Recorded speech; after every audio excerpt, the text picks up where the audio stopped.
عورتوں نے رسول اللہ صلی اللہ علیہ وسلم سے کہا کہ آپ سے فائدہ اٹھانے میں مرد ہم سے آگے بڑھ گئے ہیں، اس لیے آپ اپنی طرف سے ہمارے وعظ کے لیے بھی کوئی دن خاص فرما دیں۔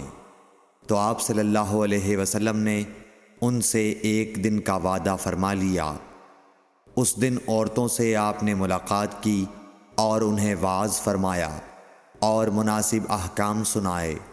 جو کچھ آپ صلی اللہ علیہ وسلم نے ان سے فرمایا تھا اس میں یہ بات بھی تھی کہ جو کوئی عورت تم میں سے اپنے 3 لڑکے آگے بھیج دے گی تو وہ اس کے لیے دوزخ سے پناہ بن جائیں گے۔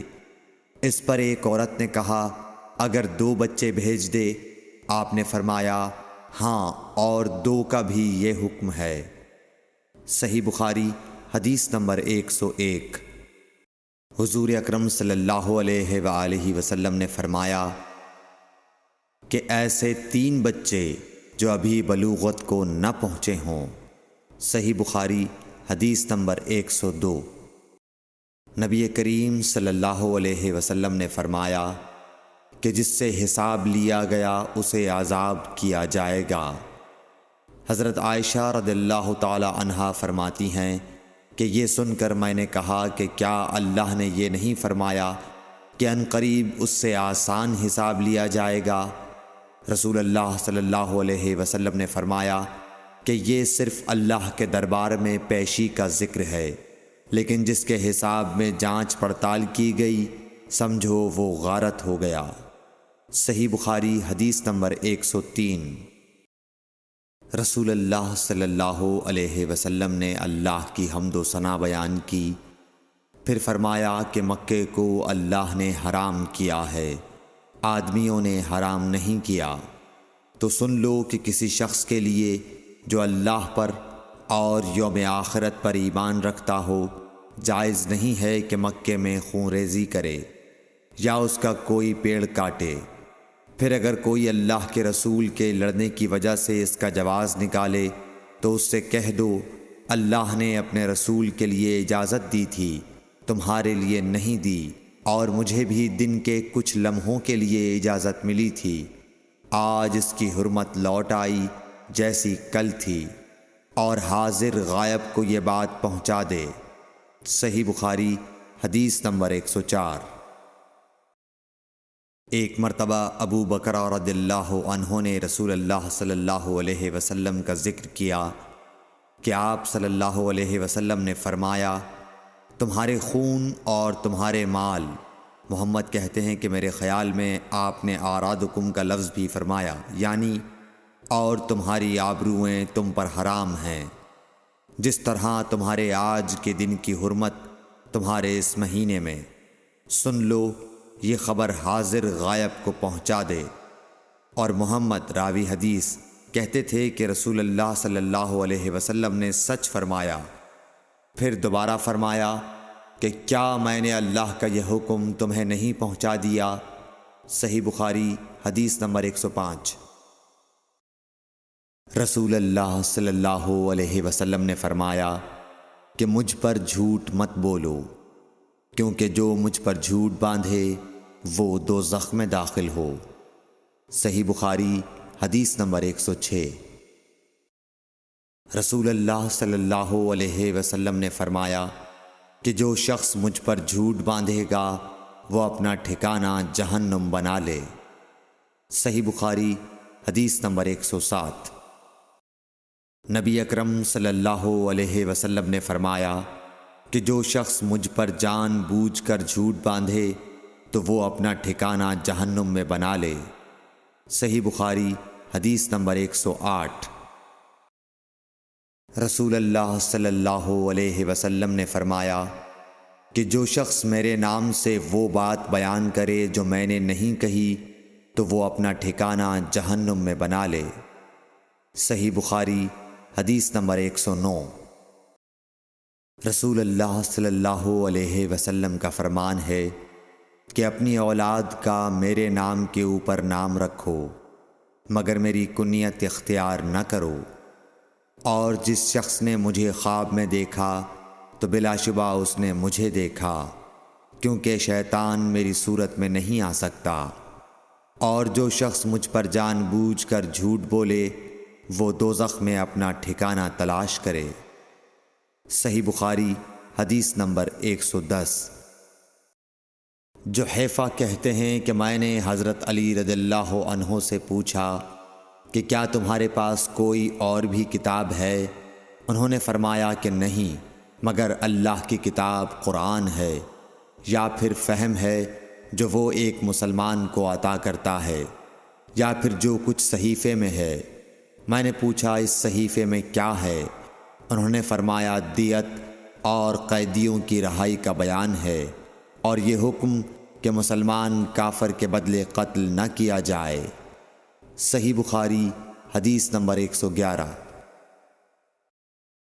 قبیلہ خزاعہ کے کسی شخص نے بنو لیس کے کسی آدمی کو اپنے مقتول کے بدلے میں مار دیا تھا۔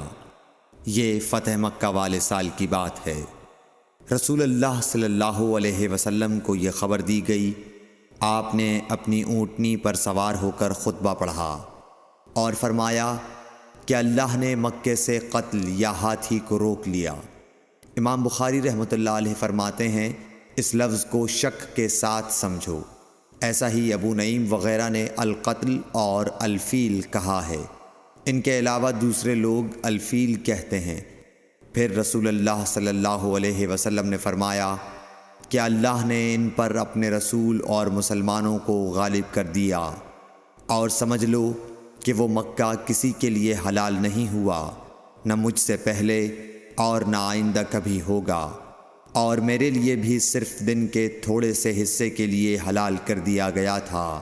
سن لو کہ وہ اس وقت حرام ہے، نہ اس کا کوئی کانٹا توڑا جائے، نہ اس کے درخت کاٹے جائیں، اور اس کی گری پڑی چیزیں بھی وہی اٹھائے جس کا منشا یہ ہو کہ وہ اس شے کا تعارف کرا دے گا۔ تو اگر کوئی شخص مارا جائے تو اس کے عزیزوں کو اختیار ہے دو باتوں کا، یا دیت لیں یا بدلہ۔ اتنے میں ایک یمنی آدمی ابو شاہ نامی آیا اور کہنے لگا یہ مسائل میرے لیے لکھوا دیجئے۔ تب آپ نے فرمایا کہ ابو فلاں کے لیے یہ مسائل لکھ دو۔ تو ایک قریشی شخص نے کہا یا رسول اللہ مگر اذخر، یعنی اذخر کاٹنے کی اجازت دے دیجئے، کیونکہ اسے ہم گھروں کی چھتوں پر ڈالتے ہیں، یا مٹی ملا کر اور اپنی قبروں میں بھی ڈالتے ہیں۔ یہ سن کر رسول اللہ صلی اللہ علیہ وسلم نے فرمایا کہ ہاں مگر اذخر۔ صحیح بخاری حدیث نمبر 112۔ وہب بن منبح کے بھائی کہتے ہیں کہ میں نے حضرت ابو ہریرہ رضی اللہ تعالی عنہ کو کہتے ہوئے سنا کہ رسول اللہ صلی اللہ علیہ وسلم کے صحابہ میں عبداللہ بن عمر رضی اللہ عنہ کے علاوہ مجھ سے زیادہ کوئی حدیث بیان کرنے والا نہیں تھا، مگر وہ لکھ لیا کرتے تھے اور میں لکھتا نہیں تھا۔ صحیح بخاری حدیث نمبر 113۔ جب نبی اکرم صلی اللہ علیہ وسلم کے مرض میں شدت ہو گئی تو آپ صلی اللہ علیہ وسلم نے فرمایا کہ میرے پاس سامان کتابت لاؤ تاکہ تمہارے لیے ایک تحریر لکھ دوں، تاکہ بعد میں تم گمراہ نہ ہو سکو۔ اس پر حضرت عمر رضی اللہ عنہ نے لوگوں سے کہا کہ اس وقت آپ صلی اللہ علیہ وسلم پر تکلیف کا غلبہ ہے، اور ہمارے پاس اللہ کی کتاب قرآن موجود ہے جو ہمیں ہدایت کے لیے کافی ہے۔ اس پر لوگوں کی رائے مختلف ہو گئی اور شور و غل زیادہ ہونے لگا۔ آپ صلی اللہ علیہ وسلم نے فرمایا میرے پاس سے اٹھ کھڑے ہو، میرے پاس جھگڑنا ٹھیک نہیں۔ اس پر ابن عباس رضی اللہ عنہ یہ کہتے ہوئے نکل گئے کہ بے شک مصیبت بڑی سخت مصیبت ہے، وہ چیز جو ہمارے اور رسول کے اور آپ کی تحریر کے درمیان حائل ہو گئی۔ صحیح بخاری حدیث نمبر 114۔ ایک رات نبی کریم صلی اللہ علیہ وسلم نے بیدار ہوتے ہی فرمایا کہ سبحان اللہ، آج کی رات کس قدر فتنے اتارے گئے ہیں اور کتنے ہی خزانے کھولے گئے ہیں۔ ان حجرے والیوں کو جگاؤ، کیونکہ بہت سی عورتیں جو دنیا میں باریک کپڑا پہننے والی ہیں وہ آخرت میں ننگی ہوں گی۔ صحیح بخاری حدیث نمبر 115۔ حضرت عبداللہ بن عمر رضی اللہ عنہ نے فرمایا کہ آخر عمر میں ایک دفعہ رسول اللہ صلی اللہ علیہ وسلم نے ہمیں عشاء کی نماز پڑھائی۔ جب آپ نے سلام پھیرا تو کھڑے ہو گئے اور فرمایا کہ تمہاری آج کی رات وہ ہے کہ اس رات سے 100 برس کے آخر تک کوئی شخص جو زمین پر ہے وہ باقی نہیں رہے گا۔ صحیح بخاری حدیث نمبر 116۔ حضرت عبداللہ بن عباس رضی اللہ تعالی عنہ فرماتے ہیں کہ ایک رات میں اپنی خالہ میمونہ بنت حارث زوجہ نبی کریم صلی اللہ علیہ وسلم کے پاس گزاری، اور نبی کریم صلی اللہ علیہ وسلم اس دن ان کی رات میں انہی کے گھر تھے۔ آپ صلی اللہ علیہ وسلم نے عشاء کی نماز مسجد میں پڑھی، پھر گھر تشریف لائے اور 4 رکعت نماز نفل پڑھ کر آپ سو گئے۔ پھر اٹھے اور فرمایا کہ ابھی تک یہ لڑکا سو رہا ہے یا اسی جیسا لفظ فرمایا۔ پھر آپ نماز پڑھنے کھڑے ہو گئے اور میں بھی وضو کر کے آپ کی بائیں جانب کھڑا ہو گیا، تو آپ صلی اللہ علیہ وسلم نے مجھے دائیں جانب کھڑا کر لیا۔ تب آپ نے 5 رکعت پڑھیں، پھر 2 پڑھیں، پھر آپ سو گئے یہاں تک کہ میں نے آپ کے خراٹے کی آواز سنی۔ پھر آپ کھڑے ہو کر نماز کے لیے باہر تشریف لے آئے۔ صحیح بخاری حدیث نمبر 117۔ حضرت ابو ہریرہ رضی اللہ تعالیٰ عنہ کہتے ہیں کہ لوگ کہتے ہیں کہ ابو ہریرہ بہت حدیثیں بیان کرتے ہیں، اور میں کہتا ہوں کہ قرآن میں 2 آیتیں نہ ہوتیں تو میں کوئی حدیث بیان نہ کرتا۔ پھر یہ آیت پڑھی جس کا ترجمہ یہ ہے، جو لوگ اللہ کی نازل کی ہوئی دلیلوں اور آیتوں کو چھپاتے ہیں، آخر آیت رحیم تک۔ واقعہ یہ ہے کہ ہمارے مہاجرین بھائی تو بازار کی خرید و فروخت میں لگے رہتے تھے، اور انصار بھائی اپنی جائیدادوں میں مشغول رہتے، اور ابو ہریرہ رسول اللہ صلی اللہ علیہ وسلم کے ساتھ جی بھر کر رہتا، تاکہ آپ کی رفاقت میں شکم پوری سے بھی بے فکری رہے، اور ان مجلسوں میں حاضر رہتا جن مجلسوں میں دوسرے حاضر نہ ہوتے، اور وہ باتیں محفوظ رکھتا جو دوسرے محفوظ نہیں رکھ سکتے تھے۔ صحیح بخاری حدیث نمبر 118۔ ابو ہریرہ رضی اللہ عنہ کہتے ہیں کہ میں نے عرض کیا، یا رسول اللہ، میں آپ سے بہت سی باتیں سنتا ہوں مگر بھول جاتا ہوں۔ آپ صلی اللہ علیہ وسلم نے فرمایا، اپنی چادر پھیلاؤ۔ میں نے اپنی چادر پھیلائی۔ آپ صلی اللہ علیہ وسلم نے اپنے دونوں ہاتھوں کی چلو بنائی اور میری چادر میں ڈال دی۔ فرمایا کہ چادر کو بدن پر لپیٹ لو۔ میں نے چادر کو اپنے بدن پر لپیٹ لیا، پھر اس کے بعد میں کوئی چیز نہیں بھولا۔ صحیح بخاری حدیث نمبر 119۔ حضرت ابو ہریرہ رضی اللہ عنہ فرماتے ہیں کہ میں نے رسول اللہ صلی اللہ علیہ وسلم سے علم کے 2 برتن یاد کر لیے ہیں، ایک کو میں نے پھیلا دیا ہے، اور دوسرا برتن اگر میں پھیلاؤں تو میرا یہ نرخراک کاٹ دیا جائے۔ صحیح بخاری حدیث نمبر 120۔